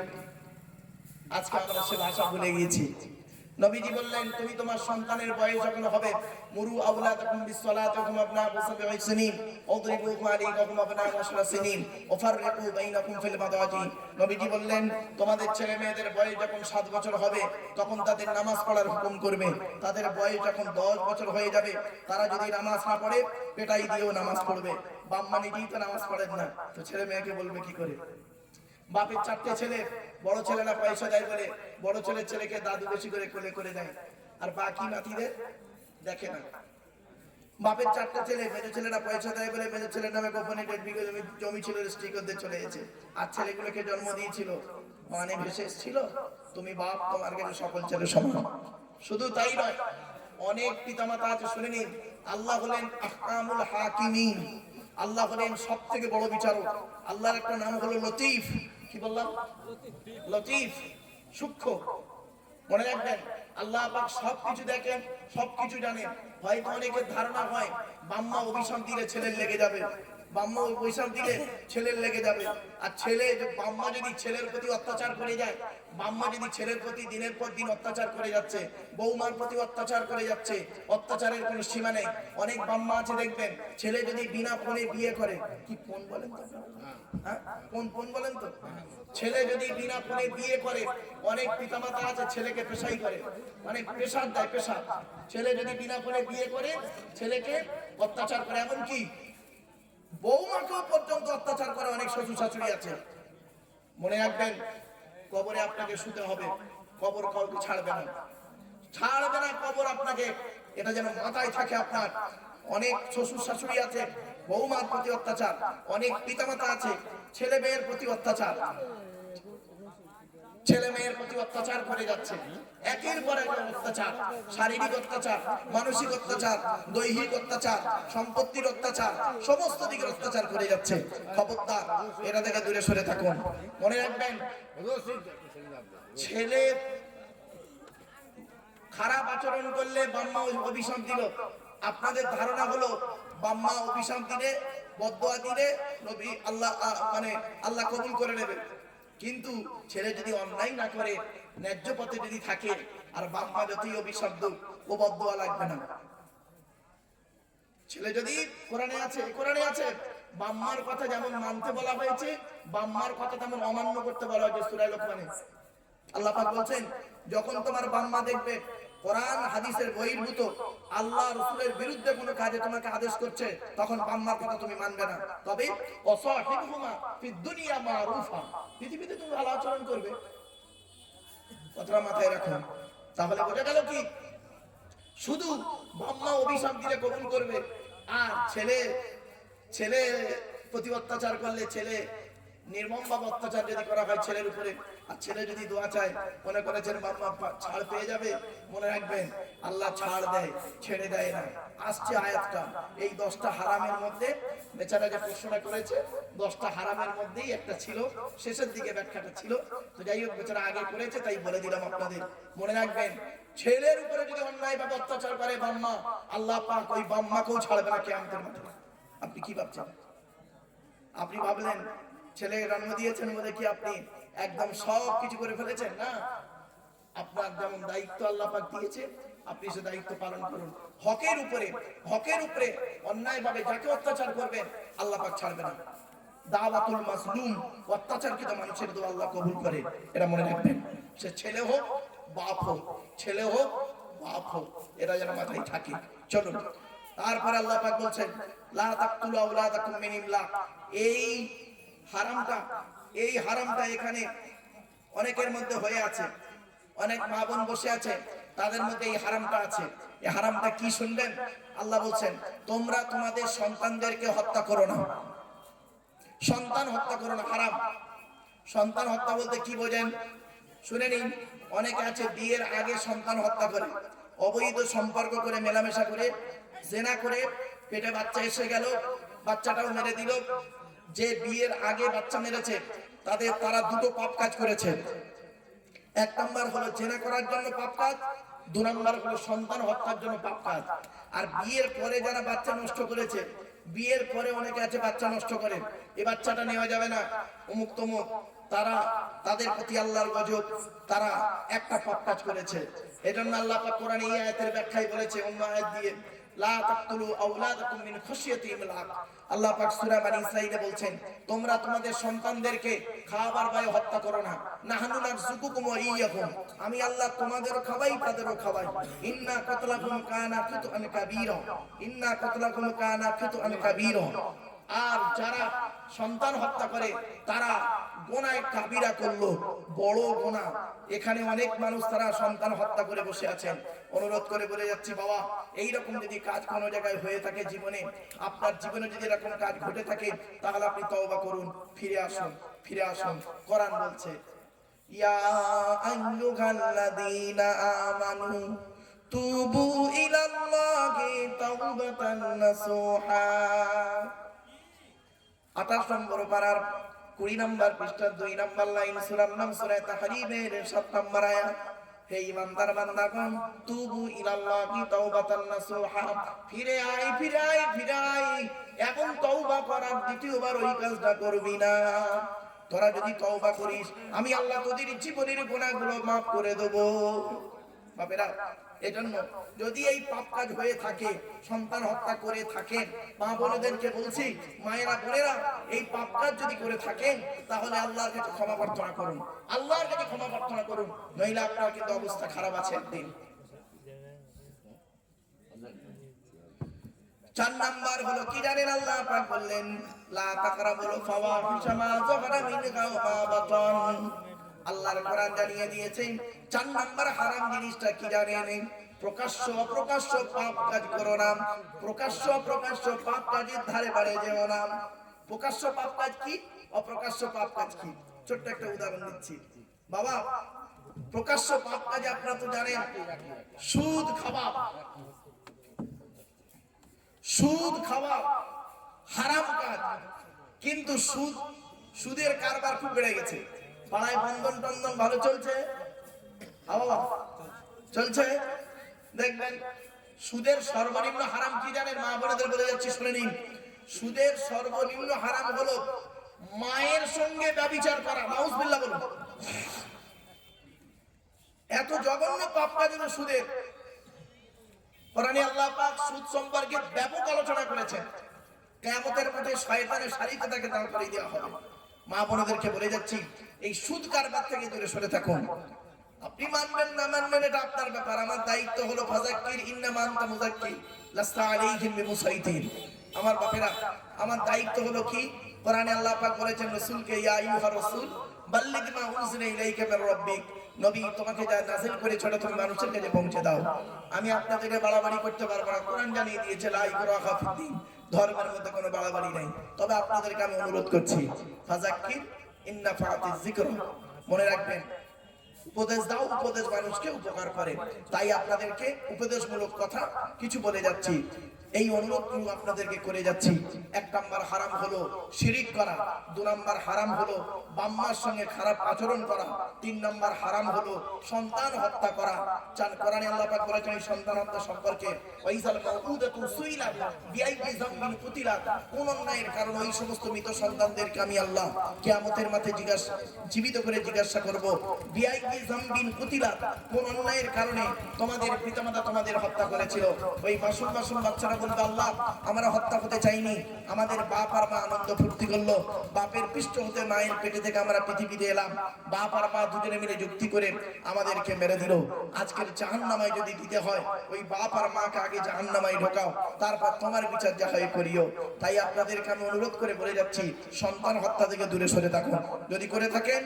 যদি করে থাকেন পাপের জন্য ক্ষমা প্রার্থনা করুন, তওবা ইস্তিগফার করুন। যদি আল্লাহ পাক চাইলে ক্ষমা করে দেন, কেননা আল্লাহ নিজেই বলেছেন, ইন্নাল্লাহা লা ইয়াগফিরু আন ইউশরাকা বিহি ওয়া ইয়াগফিরু মা দুনা যালিকা লিমান ইয়াশা। আল্লাহ বলেন, নিশ্চয়ই আল্লাহ পাক শিরককারীর গুনাহ maaf করবে না, বাকি গুনাহগুলো ইচ্ছা করলে আল্লাহ রাব্বুল আলামিন maaf করতে পারেন, সেটা আল্লাহ পাকের মার্জি। তাই আপনাদেরকে অনুরোধ করে বলে যাচ্ছি, 4 নাম্বার হারামটা কি? প্রকাশ্য পাপ কাজ, অপ্রকাশ্য পাপ কাজ থেকে দূরে সরে থাকুন।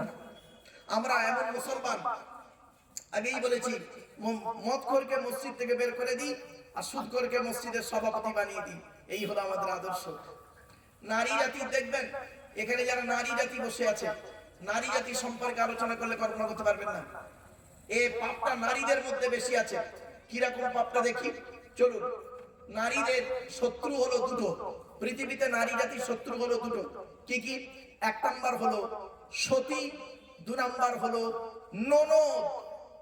সতীন হলো নারীদের চরম শত্রু। কিরকম শত্রু দেখবেন, স্বামী মরে যায় যাক, স্বামী মরে যায় যাক, সতীন তো বিধবা হলো, ও নিজে বিধবা হয়ে গেছে আর খেয়াল নেই। বুঝতে পারলেন না আমার কথা? সতীন তো বিধবা হয়েছে।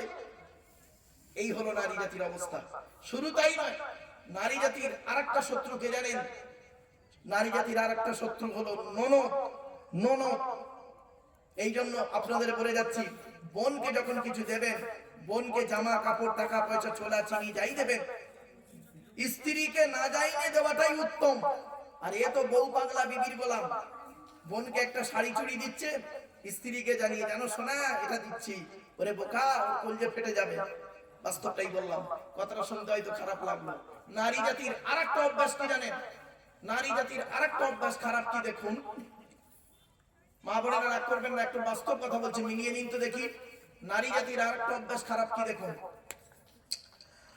নারী বৈধ সম্পর্ককে মেনে নেয় না, স্বামীর বৈধ সম্পর্ক মেনে নেয় না, আর স্বামীর অবৈধ ইনকামটাকে খেয়ে নেয়।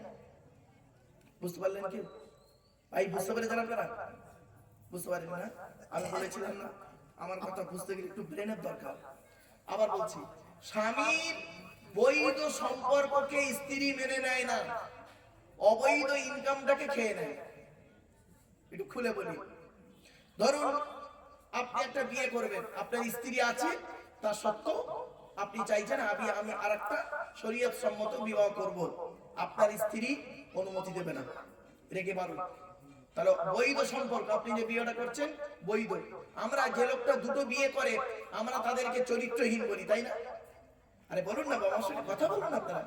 যারা দুটো বিয়ে করে আমরা তাদেরকে চরিত্রহীন বলি।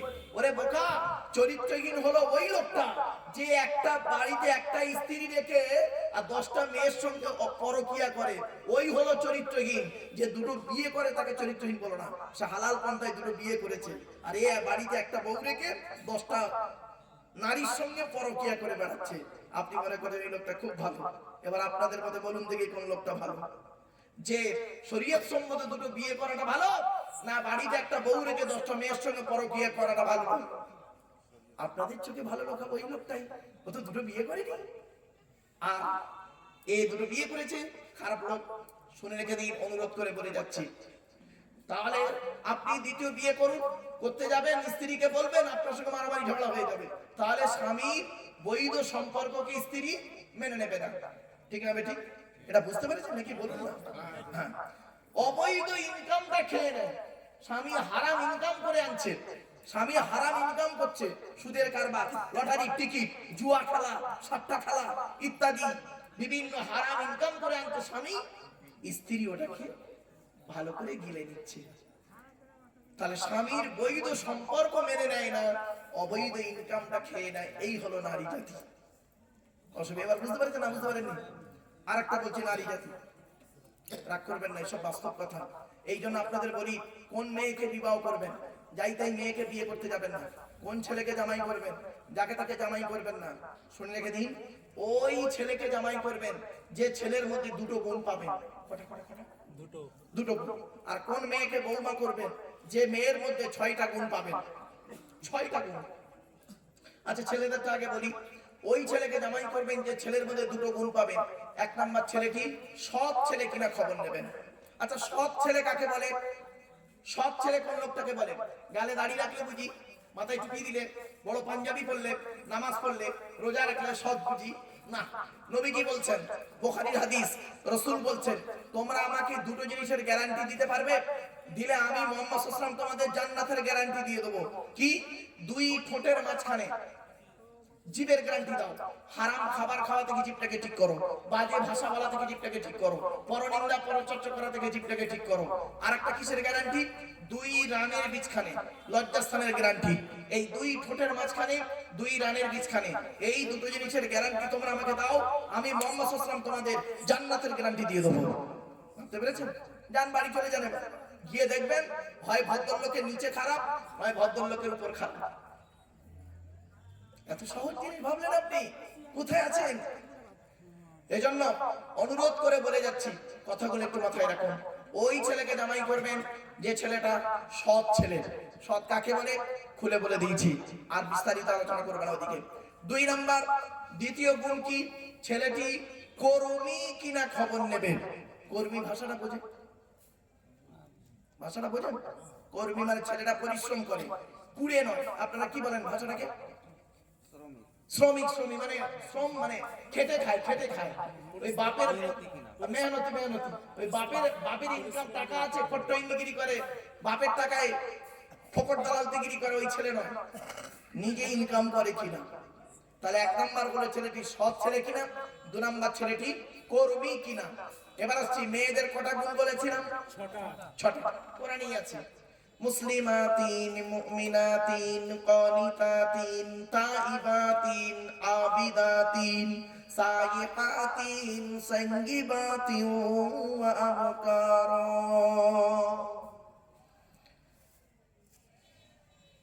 28 নম্বর পারার 19 নম্বর পৃষ্ঠার একেবারে 11 নম্বর লাইন, সূরার নাম সূরা তাহরিমের 5 নম্বর আয়াত। 1 নম্বর মেয়েটি মুসলমান কিনা খবর নেবেন, 2 নম্বর মেয়েটি মুমিনা বিশ্বাসী মেয়ে কিনা খবর নেবেন, 3 নম্বর মেয়েটি কানিতাতিন আনুগত্যশীল মেয়ে কিনা খবর নেবেন। দূর থেকে খবর নিয়ে দেখবেন ওই মেয়েটি ওর বাপ আর মাকে ভক্তি শ্রদ্ধা করে কিনা খবর নেবেন। দূর থেকে খবর নিয়ে যদি সঠিক তথ্য পেয়ে যান মেয়েটি ওর বাপ আর মাকে ভক্তি শ্রদ্ধা করে না, ও যত সুন্দরী মেয়ে হোক, যত বড় ধরনের মেয়ে হোক, যত কোটিপতির মেয়ে হোক, খবরদার ওই মেয়েকে জীবনে কোনোদিন বৌমা করতে যাব না। ও নিজের বাম্মাকে ভক্তি শ্রদ্ধা করে না, তোমার বাম্মার পাতে সহজে এক থালা ভাত দিতে চাইবে না। ঠিক না? ঠিক। নারী জাতির আরেকটা অভ্যাস খারাপ কি জানেন? শুনে রেখে দিন মা বোন, আমারে ভুল বুঝতে যাবেন না। নারী যখন বউ হয় তখন আলাদা খাবার লাইন করে, আর ওই নারী যখন শাশুড়ি হয় একসাথে খাবার হাদিস শোনায়। ঠিক না বেটি? ও যখন বউ হয়ে এসেছিল বাড়িতে তখন আলাদা খাবার লাইন করেছে। স্বামী স্ত্রী ছোট হাঁড়ি, একটা গ্যাস, খাবো, শ্বশুর শাশুড়ি ভাত। নারী যখন বউ হয় তখন আলাদা খাবার লাইন করে, আর ওই নারী যখন শাশুড়ি হয়, মানে ওর ছেলের যখন বিয়ে দেয় শাশুড়ি হয়, ও তখন বউমাকে হাদিস শোনাচ্ছে, একসাথে খেতে হয়, একসাথে থাকতে হয়। এই হলো। অসুবিধা হচ্ছে আপনাদের? হ্যাঁ বাবা, এই ওয়াজ শোনার লোক কম। মনে রাখবেন, আপনারা ভাবছেন আমার এনার্জি লস হয়ে গেছে, না। এখানে জানেন এই যে ক্যামেরাগুলো চলছে, 1, 2, 3, 4, 5, 6, 7, 8, 9, 10, 11, 12, এই 12টা, আর ওই একটা ওটাও নাকি ভাই, ওটা আলাদা। আচ্ছা, এই 12টা মোবাইল আছে দেখতে পাচ্ছেন না? এই 12টা মোবাইলে, এক একটা মোবাইলে খুব কম করে হলে 1000 2000 করে লোক দেখছেন, জানেন? আপনি কি ভাবছেন এই কটা লোক আমি বসে আছি ভাবছেন আমার এনার্জি লস হয়ে যাবে? এখন মিডিয়ার যুগ না? বাড়ি থেকে ভাববেন। আমি কোনো এনার্জি লস করি না, কারণ কি জানেন? যেদিন ক্লাস 9-এ 130 জন স্টুডেন্ট, যেদিন বৃষ্টি হয় সেদিন 130 জন আসে? ওই 20-25 জন আসে, তা সেদিন ক্লাস করতে হয় না আমাকে? আর যেদিন 130 জন আছে সেদিন ক্লাস করতে হয় না?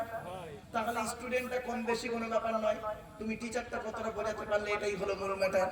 সুতরাং কে এলো কে গেল সব দেখার দরকার নেই। যে কজন বসে থাকবেন, 2 জন শ্রোতা থাকলে আমার 1000টা বেকার শ্রোতার থেকে 10 জন শূন্যওয়ালা শ্রোতার দাম আছে। ঠিক না বেটি? একদম নো টেনশন। আপনার অসুবিধা হচ্ছে কি? আর একটু হবে না? বন্ধ করে দেবো? আর একটু হবে? ঠিক আছে, চলো এবার আসছি। তাহলে 1 নম্বর বলো, মেয়েদের কটা গুণ লাগবে? 6টা। কি কি এগুলো মনে রাখবেন, এই গুণগুলো আছে কিনা আমার বৌমার মধ্যে দেখি। খালি ফর্সা সাদা চামড়া দেখেই ছুটতে গেলেন, খালি চামড়াটাই দেখলেন সাদাটা, খালি সাদা চামড়াটা দেখলেন, তার গুণটা আর দেখলেন না। অনেক মানুষ আছে, যুবক ছেলে আছে, মেয়েদের সাদা চামড়া দেখে পাগল হয়ে যায়। তার ভালোবাসা, তার অন্তর এবং তার মানে ব্যবহার এসব দেখে না। শুনে নিন, 1 নম্বর হলো মেয়েটা মুসলমান কিনা খবর নেবেন। 2 নম্বর মেয়েটা মুসলমান বিশ্বাসী মেয়ে কিনা খবর নেবেন, মুমিনাতিন। 3 নম্বর হলো কানিতাতিন আনুগত্যশীল মেয়ে কিনা খবর নেবেন। মেয়েদের আরেকটা অভ্যাস শুনুন, এই কয়েকটা অভ্যাস বলে যাচ্ছি। যে মেয়ের মা যত বেশি চালাক, সেই মেয়ের কপালে তত তাড়াতাড়ি তলাক। ঠিক না বেটি? এই জন্য মেয়ের মায়েদের বলে যাচ্ছি, মা বেশি চালাক হওয়া ঠিক না। তুমি মেয়ের মা, তোমার একটু জবানটা একটু আস্তে করা উচিত। দেখবেন অনেক মেয়ের মা আছে, ছেলের বাপের সঙ্গে মায়ের সঙ্গে এমন ঝগড়া শুরু করে দেয় কল্পনার বাইরে।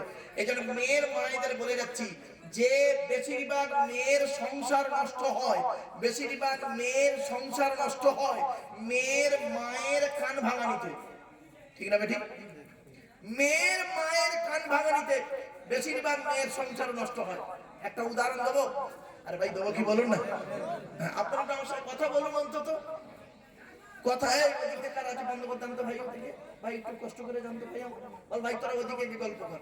এই যে কজন লোক বসে আছেন এই কজন একটু দয়া করে শুনে যান, কোরআনের আলোচনা তো এই আলোচনা শোনার লোক কম। চলুন। আচ্ছা ছোট্ট একটা প্রশ্ন করি আপনাদের, মেয়েদের কটা কোন বলেছি? 6টা। ঠিক আছে, এই গুণের সঙ্গে ওইটা অ্যাটাচ করে দিচ্ছি, অ্যাটাচ দিতে সুবিধা হবে বুঝতে। মুহাম্মদ সাল্লাল্লাহু আলাইহি সাল্লাম তার মেয়ে ফাতেমাকে আলীর সঙ্গে বিবাহ দিলেন, তাই তো নাকি? বাহ। যেদিন মা ফাতেমা, মায়েরা শুনে নিন ভালো করে, আপনি রাগ করবেন না মা বোনেরা, হয়তো মা বোনেরা অনেক মনে করছেন এই মনীষা মহিলা বিরোধী। না বাবা, আমি ওটা বিরোধী নই, আমি বাস্তবটাই বলছি, শুনে নিন। মা ফাতেমাকে যেদিন আলীর সঙ্গে বিবাহ দেওয়া হলো, ফাতেমাকে যখন শ্বশুর বাড়ি পাঠিয়েছিলেন, নবীজি ফাতেমাকে কি কি দিয়েছিলেন আর কি কি বলেছিলেন, আর আপনি আপনার মেয়েকে বিয়ে দিয়েছেন ধরুন চাঁচলে, আপনি আপনার মেয়েকে চাঁচলে বিয়ে দিয়েছেন কি গাজলে বিয়ে দিয়েছেন, আপনি আপনার মেয়েকে কি কি দিয়েছেন আর কি বলে পাঠিয়েছেন, আর নবীজি তার মেয়ে আলীর সঙ্গে বিবাহ দিয়েছেন কি কি দিয়েছেন কি কি বলেছেন, একটু শুনে নিন দয়া করে বলে যাচ্ছি। কি চলুন, আপনি আপনার মেয়েকে কি দিয়েছেন? খাট, গদি, ড্রেসিং টেবিল, আলমারি, খাটের সঙ্গে দুটো ছোট ছোট মাথার বালিশ, ছোট ছোট দুটো মাথার বালিশ, আর বিশাল বড় একটা ঠ্যাং বালিশ। ওরে কি বালিশ বলে বাবা?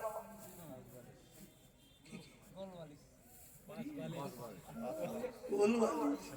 তাহলে আল্লাহর নবী বলেন, এই স্বামীরা তোমরা তোমাদের স্ত্রীদের জীবনে 17টা শিক্ষা দান করবে।